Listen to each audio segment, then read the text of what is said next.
Well, welcome everyone to a very special edition of Knowledge as a Service, where technical experts break down hot industry topics and trends. James Hilliard on board. Glad to be here for this conversation. A really interesting conversation we have planned for the next half hour or so. We're going to be talking about SOCs, Security Operations Centers. What they were, where they are now, and are they still the most effective thing for your security posture? The conversation we have, I think you're going to hear some new ideas. Really glad to have this conversation out there and sponsored in partnership with Hewlett Packard Enterprise. And I want to share the two guests that are joining us for this conversation. Shannon Gillenwater is with us, the Director of Technology at Möbius Partners. Glad to have him on board. And also our special featured guest is Rachel Wilson. She is the Head of Data Security and Infrastructure Risk at Morgan Stanley Wealth Management. Again, we're going to do a little compare contrast. We'll talk about SOCs, but we're going to be introducing you to a little bit of maybe for some of you a new term. It's a cyber fusion center. And then we're going to be really talking about how do we get that modern security posture that we're all looking for, how important are partners in this process and journey. And really, I think that's where I want to start, is a little bit of this being a journey, because Shannon, at the end of our conversation, at the end of the day, for folks listening, a security posture is not an end destination. It's a continuous journey. It will continue to evolve. We don't just get to set it, forget it, and move on. We have to continue to evolve. So with evolution as an idea, let's talk about the importance of a SOC. What was a SOC? What is a SOC? Why has a SOC been so instrumental for a lot of folks out there? And so SOCs are definitely important for organizations today. And even before SOCs, everybody had a NOC, right? The Network Operations Center. So that's really where it all started, right? Businesses recognized how important infrastructure was to their operations and serving their customers. And so the NOC, the Network Operations Center, helped them keep track of problems that they were having and deal with those in real time. And as security moved to the forefront of the business, they realized that they couldn't just start sending security alerts to the NOC. That wasn't sufficient. It didn't allow them to be effective in their response. And so the evolution came about of a SOC, a Security Operations Center, that was staffed with actual people with training in the security realm. And that has been the mainstay for the past, decade or so. But we started to see a shift from the SOC moving forward into now what folks are referring to as a cyber fusion center, to take folks in their organizations to the next level to protect the business and their data and their customers. Since SOCs were an evolution, Rachel, just take us back a little bit. I'm assuming, and sometimes that's dangerous, but there are plenty of folks that are joining us that they have worked in a SOC, they understood that, but there are some people that haven't. And so what did a SOC look like? What was the energy in a SOC? What were folks doing there on a day in, day out? Well, James, it was interesting. You go back in time. I mean, for me, 25 years in the cybersecurity space, there was the vision of what a SOC was going to be, right? This hive of high energy activity and incident response and alerts coming in and response going out.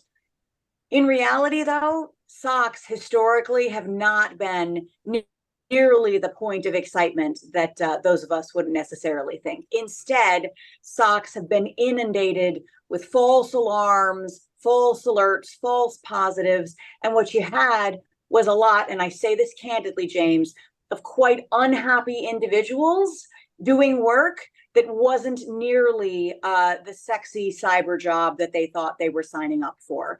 And that's, I think, why in some part you've seen this migration, to your point, towards more of these cyber fusion centers, where instead of having simply a group of people receiving alerts from your telemetry, responding to them, dealing with an endless queue of mostly nothing, let's be honest, instead, with a fusion center, the idea is that you've got threat intelligence informing what you're doing. You have business knowledge informing what your incident responders are doing. You've got multiple sets of data coming from multiple sources, with a workforce that is in an elevated level understands your business, understands cyber actor tradecraft, understands your infrastructure environment. The idea of the Fusion Center is that all of that comes together and that your incident response teams are making much smarter, timely, and better informed decisions as they are seeing threats in your environment. As I've talked to people and I've understood how SOCs have evolved, one, they got a little more staffing, more people because our perimeters got bigger. Obviously, we had many more, when we had remote workers. If I'm thinking of the banking industry, more network branches, things like that within finance, which you know a little something about there, Rachel. That what happened was they got bigger because the threat perimeter got bigger. But as you were saying there, not much change. They were still chasing the same old threats, not doing a whole lot. And I don't mean to put down anyone that did it, but there wasn't a lot of value being brought, is what it sounds like.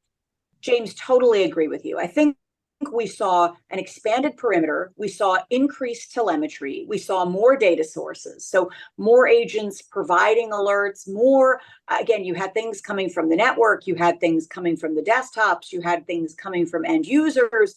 Remote work, you're totally right, expanded the volume of stuff that was coming into the SOC, but the SOC itself was churning through tickets, churning through queues. Was it really making you safer? Or was it, in some cases, a false sense of security? This idea that, you might have staffed it up, you might have built one in different geographic locations with the idea that that would give you greater resilience, greater business continuity. But in general, what we found is that staffing a SOC is really, really difficult. Keeping a SOC staffed is incredibly challenging. You can hire someone, you can train them for 6 months. The second they are useful to you, out the door, right? They're going to go find that job that's going to pay them 3 times as much. Keeping them upskilled on the security environment, the threat landscape, your business intelligence sense. So much work to maintain a SOC, let alone a world-class SOC, especially one that is typically inundated with false positives that are just, again, not real threats to your business. Shannon, you've heard us talking a little bit about that and kind of the evolution and what Rachel had seen of those SOCs over the years. Your view? I definitely agree with all that. And you both mentioned a very interesting term there, right? The perimeter, the moving perimeter ever expanding. The perimeter used to be measured by the IT infrastructure and the circuits and things that connected them to the world. And that those things don't exist anymore. So today, the perimeter for an organization is wherever their data sits. Where does your data sit? It's sitting on people's phones, on their tablets, on their computers at home. So the perimeter has dissolved and security has to be everywhere. It's not just about protecting what's inside the walls. And so that has definitely pushed this change to not only need a SOC, but something that is more effective in the Cyber Fusion Center. And of course, almost every organization realizes they probably do need a SOC, but building and operating a SOC is very complex and expensive. You need a minimum of 7 people to have 24/7 operations to respond to alerts and incidents that are going on. Hackers don't work conveniently during business hours. They're professional criminal organizations, right? They're probably sitting at a desk in their daylight hours on the other side of the globe while you're sleeping. So if your security operations are not 24/7, you're really not accomplishing what you need for the business and detect problems and more importantly, to remediate and lock them out, because it's no longer a question of if you're going to be hacked, it's when and how often, and more importantly, how quickly do you detect and respond? And if you don't have effective security operations, that's going to take you a while to detect and recover from that. Or maybe not the if and when it will happen, is when did it happen and do you know yet, which is, we know, a challenge. We hear that from a lot of folks we have conversations with. I want to dive in a moment here a little deeper into painting a picture of then what a cyber fusion center really is. And Rachel started off well, getting an idea. And I want to start with the people aspect. But before that, Rachel, Shannon, with you and the Möbius environment and your collection of customers that you serve and talk to over the last year or so, what has been the conversation around SOCs, since that's what we were all utilizing as a model for security.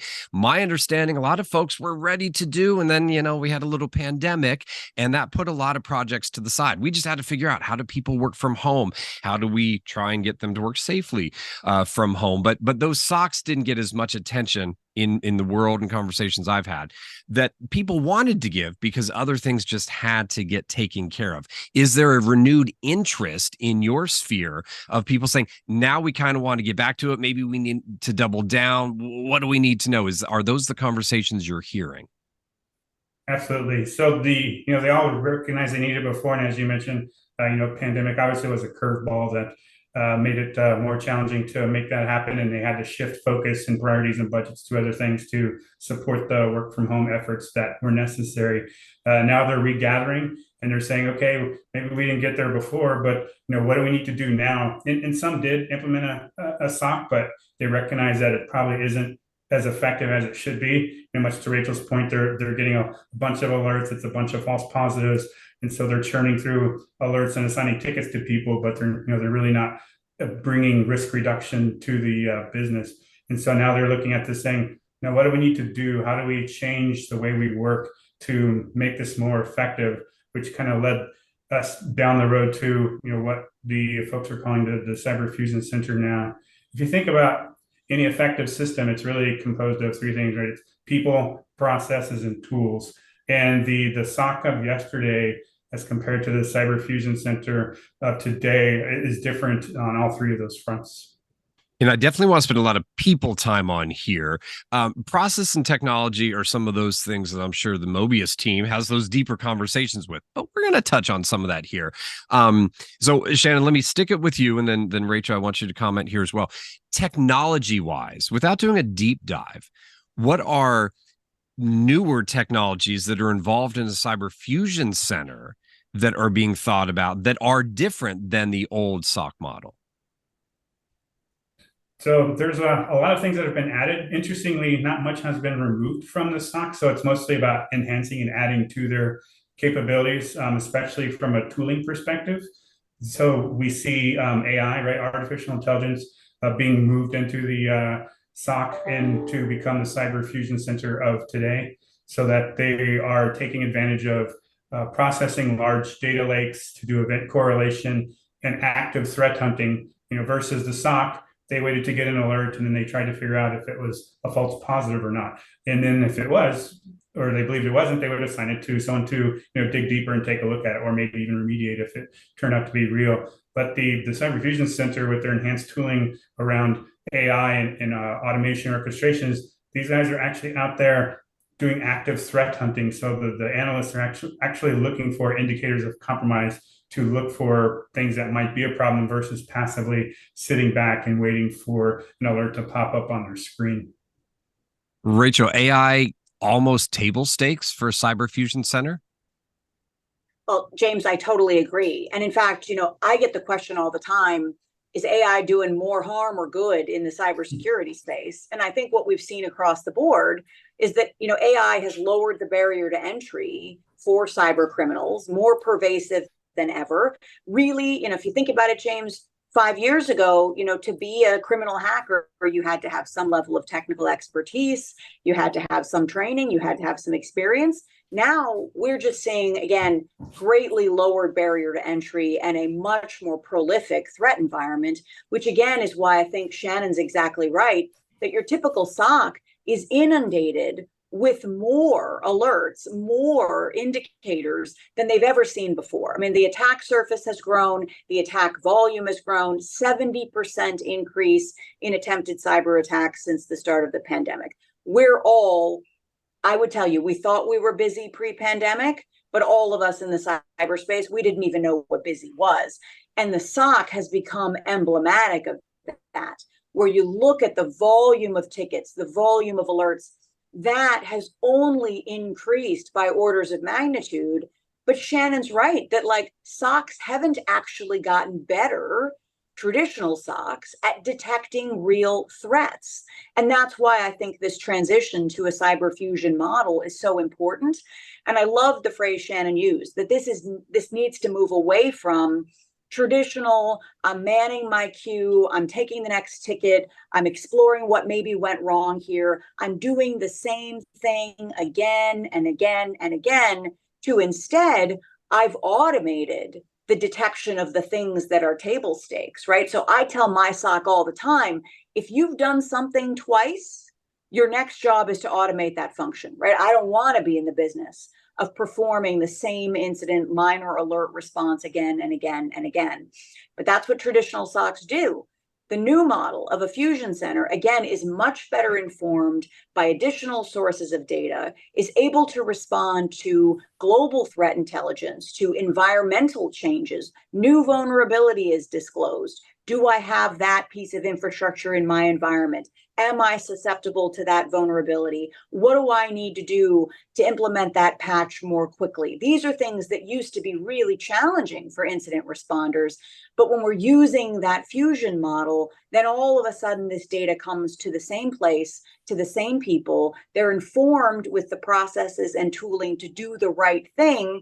And they're continually getting more efficient because they're building in the automation every step of the way. Again, if they've done it twice, they're automating the function, they're moving on to the next thing, which gets to, that gold standard, which is that your incident responders are truly threat hunters. They are looking for active threats in your environment. They've got multiple levels of telemetry that allow them to see the entirety of a kill chain once that's in place, right? And, of course, we all hope we're never in that place.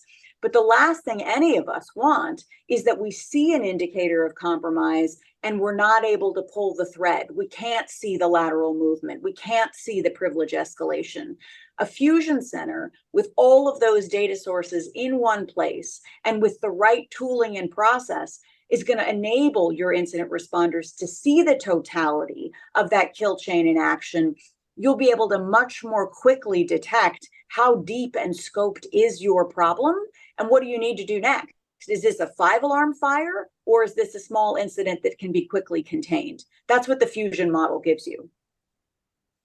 And that leads into nicely, I think, the setup on the people. And I want to go back, Rachel, you had said early comments that some people weren't all that satisfied because you're sitting there watching blinking lights, reading through tickets, clearing something, falses and all that. And now, if I'm hearing what you just said, trying to summarize that, AI come in here, automate a lot of that mundane stuff, but now get the people interested in the security again. Let them be that forensic scientist going into the systems and thinking and using and thinking like criminals, because we are still, it's person versus person. It's that model there of the cyber criminals versus us and trying to stay ahead.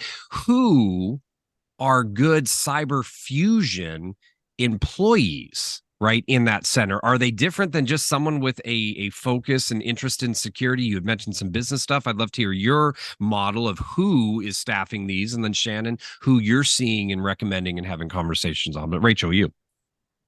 So James, you're absolutely right. If you went back in time, your typical SOC analyst was either bored or unhappy, right? This was not a high job satisfaction role.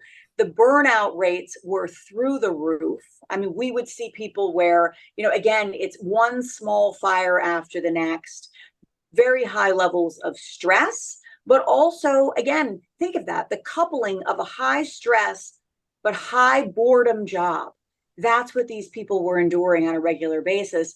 And they were not necessarily getting the recognition that they had perhaps expected. They were also not developing. They were doing the same thing again and again. And no one likes a job like that, right? People want to progress. They want to feel like they're learning, they're growing, they want to see a next step. And so we saw very high burnout levels with junior SOC analysts. We saw people, immediately running for the fences when they could find a role somewhere else. And we found an overall level of experience and expertise in this space that while I might tell you, I want to move to a fusion model and do much more sophisticated threat hunting, that I want my fusion center analysts to be really, as you put it, James, forensic analysts, that I want them thinking several orders ahead of where they might have when they were just processing tickets. Part of the challenge there is that is a much more sophisticated and experienced cyber expert than that SOC analyst that might have been churning through tickets. So that's the problem, right? That's the dichotomy we've got. We all want to move to that much more sophisticated fusion model, but finding people who have the skill and experience and expertise and savvy to do that job and at a reasonable cost, very, very challenging. I mean, I see it all the time in my space that if you're Fortune 50 and above, you are above the poverty line from a cybersecurity perspective, but you're much below the Fortune 50.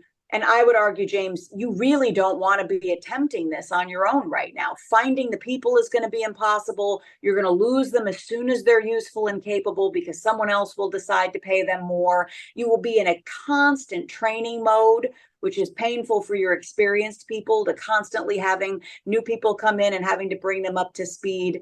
It's just a really challenging situation right now.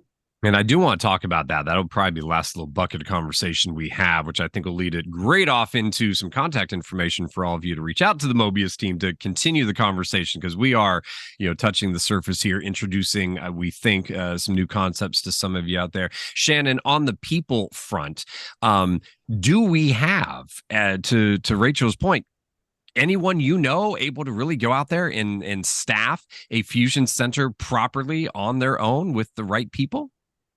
I'm definitely seeing all those same issues that Rachel was highlighting with our customers. Finding the skilled people is very difficult. And if you do hire them, they're going to upskill themselves if they're good, and then they're going to move on. And those that don't upskill and don't move on probably aren't the ones you want on the team anyways, right? So it's definitely a treadmill that folks jump on and realize that they can't stop running, is constantly trying to hire and staff the SOC and the Cyber Fusion Center. Additionally, one of the differences with the Cyber Fusion Center is that it's not just security analysts. It's built with a Tiger team that can respond in real time immediately to incidents. And so that means either having infrastructure expertise and subject matter experts from other areas of the environment who are in part of the SOC itself, or they have virtual leakages that they can be pulled in very quickly to deal with events. Because while the security analysts have the skills to recognize security problems and do forensic analysis and all those things, they're not necessarily subject matter experts on the database or that application that was compromised. And so they have to engage those other teams. The Cyber Fusion Center needs to have those people either embedded in there or virtually linked in a very formal way, so that when things do happen, they can respond very quickly. And that's one of those things that sets the Fusion Center apart, is that cross-functional Tiger team that can really respond quickly to deal with incidents that are occurring. Let me ask this, and I'm kind of inferring a little bit from what you were saying, and even back to Rachel alluding to it, that doing it yourself is hard. Is that some of the advice that you're giving back to Möbius clients and customers that you're talking to, saying, we get that you want to refocus here. We applaud you for wanting to focus on security. You need to do that, but we're afraid we have to tell you it's really hard to do it on your own now because of how far things have advanced. And if I'm inferring correctly, if that's the message that you are telling, then what is the solution? What are you telling them? So don't do it on your own, but here's a model and here's a way that it can work. Shannon? Well, I definitely applaud every business organization that has recognized the need for a SOC and have taken the effort to build and make that happen, even if they aren't looking to retool and be more advancing to the front with the Cyber Fusion Center. It's so difficult for organizations to build a SOC, and so definitely hats off to those who have made that attempt already or in the process of it. But it is so difficult, and that the staffing piece is a big part of that. Just it's the constant treadmill you can't get up. So how do you get around that? Well, like everything else these days, you can get SOC as a service. right? So don't try to build it yourself. Don't try to buy all the tools yourself and implement them and maintain them and constantly dealing with the training of your people and replacing them and trying to staff 24/7. Those are all very difficult things to accomplish. And the challenges don't go away. You don't build it and wipe the sweat off your forehead and say, great, glad we got that done. Let's off to the next thing. It's a daily chore to keep that thing operating smoothly. So I'm encouraging my customers who aren't in that, Fortune 50 and Fortune 100, who have, deeper pockets and higher levels of maturity and sophistication. Those folks, they're going to continue building and operating their own SOC and cyber fusion center. But for the rest of the folks in the world, which is, the other 95% of the businesses, I encourage them to look at partnering with somebody to provide SOC as a service to remove themselves from that constant battle, right? They're not in business to do these things. These are things that they are necessary for them to conduct their business, but it's not the reason they're in business. So don't put yourself in that business. Find somebody to work with like Möbius who can bring in the right people and provide you SOC as a service so that you're getting off that treadmill, but still getting the full value out of that that you need for a SOC in your organization. And now your focus becomes, how do we craft our processes and people to maximize the effectiveness and value of that SOC as a service? Rachel, as I think about the idea of a SOC as a service, cyber fusion center as a service, that type of thing, I'm thinking it has a chance now, much more so than it would have, say, 5 years ago, because as a service was still questioned. We were still kind of getting used to some things. And the idea to outsource all of in essence, all of that security and that operations center, it was something that just was so close to people and people held there. To me, the mentality within IT is there. The mentality within business is there to say, yeah, because if we do this on our own and screw up, boy, are we in trouble. So, James, I agree with you and Shannon so emphatically on this. 5 years ago, there was what I would argue a misperception that somehow, if we did it ourselves, if we did it in-house, if we could see it and touch it and hire it and manage it ourselves, whatever the IT function was, that somehow made it better, safer, more effective. Now I see more and more smart mid and small companies instead saying, what is my unique value proposition? What is my differentiation as a company? I'm going to focus all of my efforts on that, and I'm literally going to outsource everything else. Because if you think about it, James, managing a contract is infinitely easier than managing a SOC and a workforce and a 24/7 schedule and a whole bunch of incidents and response times. I'd much rather tell my board of directors, if I'm running a mid-sized company, I have found my best athlete partner. I've outsourced to people who are world-class at this function. I'm going to hold them accountable through my contracts and my negotiations with them. We're going to have the best of the best in this space, and we're going to do it, again, not by trying to do this in-house. That has been a failing proposition in multiple IT spaces over the last 5 years. And Shannon, companies like HPE, they've been investing over all these years in the technology, in the cloud, in the, having these panes of glass, right? So we can see so much more into the networks and the operations and the security and everything. So why try and do that on your own and piecemeal something when you've got technologies and these other partner companies that have been investing heavily, right, to provide this to all of us? Talk just briefly about, that partnership. And then what I want to do with both of you at the end, and Rachel gives you a little thought time here, of what the ultimate, I want you to paint a picture of what ultimately a cyber fusion center could potentially be doing for customers in the next 2-3 years, because it's going to take a process to transition from where we are to to this newer model. But that's what I want to end things on. But Shannon, talk a little bit about the partners out there, their focus on the technologies to make this easier for us, as Rachel said, manage the contract. Don't worry about these other things. Yeah, she sure makes it sound easy, and everyone wants to get there. The trouble is the technologies aren't always as easy to acquire and implement and support to enable that. But manufacturers like HPE, they're providing leading technologies that support AI efforts. And we talked earlier about how AI is so important to the Cyber Fusion Center to deal with all of the mass amounts of data that are coming in and to detect incidents and indicators of compromise. And so using AI, whether it's on premise with stuff that you buy or utilizing services in the cloud that HPE and others can provide to help you accomplish that without necessarily buying it, doing it on your own, that definitely makes a big difference to help organizations build out their security operations to respond in a effective and timely manner to these security incidents that are occurring in real time. And so the technology, like we talked about, is always a big part of that. Shannon, where in 2 or 3 years might a company be if they embrace the Cyber Fusion Center model, the as a service model here? How might they be feeling about their security posture? How might they be breathing? How might their blood pressure be when it comes to security? Yeah, I like to tell our customers and CIOs that if you're approaching this correctly and you're working with a reliable partner to offload this critical chore for the business, then hopefully where they end up is not in headlines, right? So that's every CIO's and CISO's nightmares. They don't want to be the next business who shows up on the website and some newscast about that they've been hacked and all their customer data is leaked or their operations have been brought to a halt. So that's what I remind them of, is that your goal is to not think about security because you've got a partner who's helping you with it, and you're not going to be worried about showing up in somebody's headline tomorrow.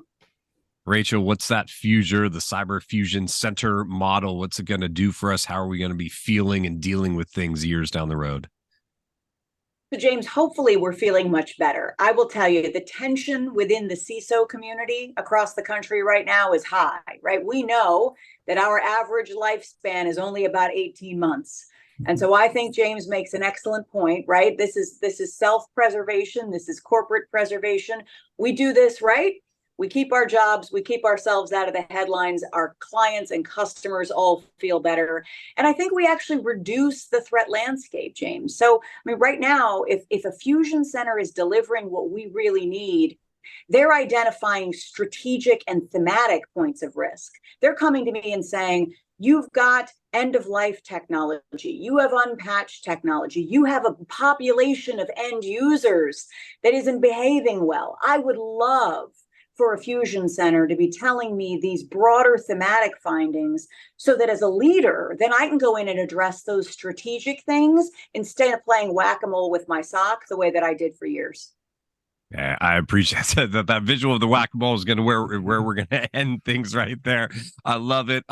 Folks, this was a conversation to discuss where overall security is headed. And the SOCs have been an important tool out there and resource for so many organizations. However, the useful life is probably at that tipping point where we need something more. And so the Cyber Fusion Center, this concept, the as a service, don't try and do it on your own. Those are all ideas that we want to surface to all of you for today's conversation. I really appreciate Shannon and Rachel doing the heavy lift on the conversation here today. What I want for all of you in the audience is the opportunity to reach out to the Möbius Partners team and get more information. So MöbiusPartners.com, you can reach out online, a plethora of information on their website. Also, be sure to check out our other knowledge as a service episodes around networking as a service, cybersecurity mesh architecture, MFA, passwordless logins and security keys, as well as secure service edge. You can find all of that at MöbiusPartners.com/KAAS. Thanks for joining us today. We look forward to talking to you all down the road.